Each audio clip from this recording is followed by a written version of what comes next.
akkuma argitan egaa haadhaa fi intalli biyya Arabaa wal faana deemanii jechuudha.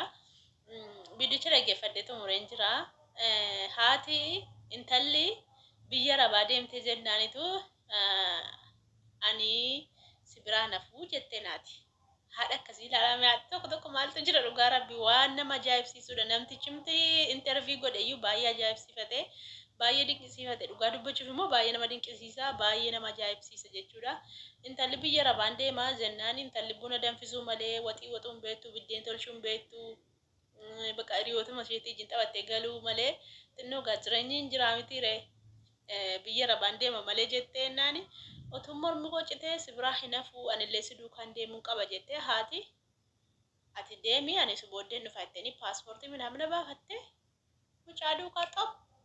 Deemte jechuudha biyya Arabaa akka tasaa ta'e immoo biyyuma tokko keessa deemanii yeroo haasoftu haati kuni boo'ichaaf dubbattu boossi baay'ee bo'aadha kan isheen haasaa mucaa isiitti dhaggeeffattu baay'ee nama gaddisiisa. Kuni jaalala akkamiiti dhugaa rabbi baay'ee nama dhiba. Ati deemtee ani si biraa nafu jetteeni haati paaspoortii baafattee akka carraa immoo ta'e mana haadha madaamii isheetti galtee jechuudha. Mana haadha madaamii isheetti galtee jechuudha. Haati mucayyoo kanaa jechuudha. Sarratanyaan barbaada haadha kootiif jennaan bakka sarratanyaan hin jirti jedheeni haati koo silayyuu paaspoortii baafattee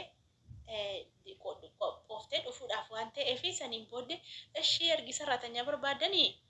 obboleettiin koo hin jirtin jedheen jette. Akisteemu maalitti akistee jechuun obboleettiidhaa? Akisteen obboleettiidha natti fakkaata hin beekne. Akistee obboleettiidhuma. Akisteen koo hin jirti akisteen haa dhuftuun jedheeni jettee saniin booddee tole jedhanii bakka harmeen koo footoo natti argitee biizaa midhaamina si ergee fi harmee kootiin immoo haadha kootiin jedhini ani akistee jedheen si fidaa jira waan ta'eef hin himini hin dubbatinii jetteeni walii galanii jiru haadha wajjin. Saniin booddee kachennaan haati gahaa qopheeffattee footoon dhufee fi footoo ishee ilaalanii nuu taatee jirti nuuf haa dhuftu jedhanii asii simatanii saniin booddee kachennaan dhufte boo haati dhuftee wal simatanii xiqqoo ishee iraftii na biratti iraftii fudhatanii jettee mana haadhaa deeman jettee mana haadhaa madaamii isheetiitii hojjetti haati immoo beektanii saniin booddee bakka haati kosa dhuftee hojii baay'ee hojjetti jette ani ingiliffa nan dhagaa xiqqoo nan dhagaa ingiliffa xiqqoos nan deebisa jette haati koo immoo homaan beektu ingiliffan beektu arabiffan beektu bakka baay'ee rakkatti jette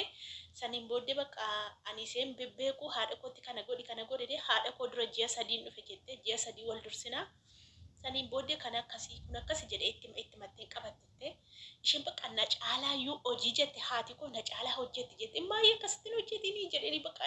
na dhowwatte isheen bakka hundee isaa nyaatan hojjetti na zaafaan na zafti jette bakka hojii kana galchitu numa hojjettette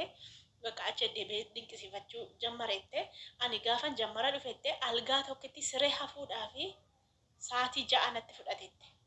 siree afuu qofti sa'aatii 6 guutuu siree hafe jette saniin booddee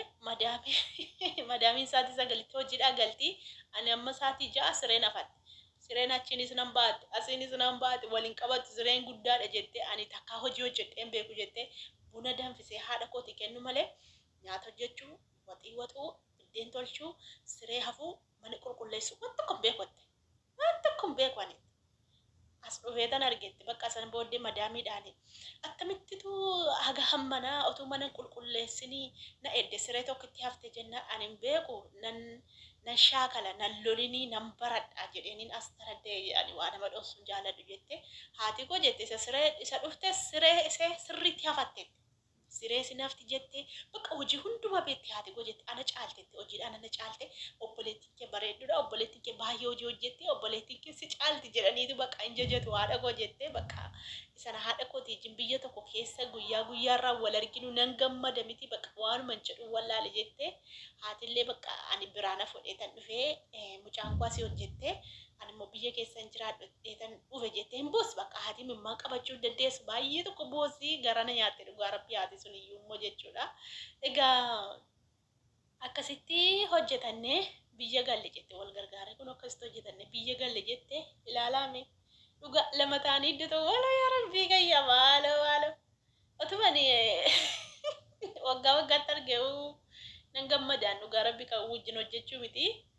kan dhugaa rabbi baay'ee ulfaataadha. Akkasii anaasa anitti baay'ee ulfaatasi bakka inni si gammachiisa ta'u ana ta'eefa jettanii yaadatu haadha keessanii wal bira gusgusettanii hojjettanii amma uumu tokko isinitti dhagahama waa tokko isinitti dhagahama isitti dhagahama bara. Akkasitti gaajarri kun dhugaadhaan seenaa addaati namtichumti interview godhe siniyyuu baay'ee dinqisiifatee anis yeroo jammaraatiif hin dhagaye haati bakka tokko intalaa wajjin dalagu ani reefu hin dhagaye dhugaa rabbii isin dhageessaniitu ta'uu danda'a argitaniitu ta'uu danda'a namoonni gurguddaan inuma dhufanii dalagu rakkinaa jiran inuma dhufanii hojjetu garuu haatiif intalli ani si biraa nafuu ati deemtee hojjetteen si biraa nafutti haati duukaa dhufuuni sanuma akka carraammoo walirra buusee mana tokko keessa mana haadhaaf intalaa hojjechuu jechuun bakka baay'ee tokko nama garama jechuudha dhugaa dubbachuu fi ani hedduu tokko dinqisiifadhee viidiyoo isaa asirratti gara jammaraarratti gashee jira warri amma akka tasaa dhufaa jirtanii gara dudduubaatti deebi'aa ilaalaa seenaan kun seenaa baay'ee namatti toludha warroonni ilaaluu barbaadan immoo feesbuuk irratti ilaaluu dandeessu yuutuub irrattis gadhiifamee jira seenaan kun jechuudha seenaa dhugaadhaa jechuudha akkasii kabajamtootaaf daawwattoota keenya waan nu dhaggeeffataniif guddaa tokko galatooma laayikii gochuudha hin dagatinaa warroonni dhuftanii warroonni jirtan yuutuubiin kun dadhabeera inshaallah guyyaa tokko hin ka'a kanaafuu laayikii godhaa sabiskiraayib illee godhaa isin jechuun barbaada galatooma hundi keessan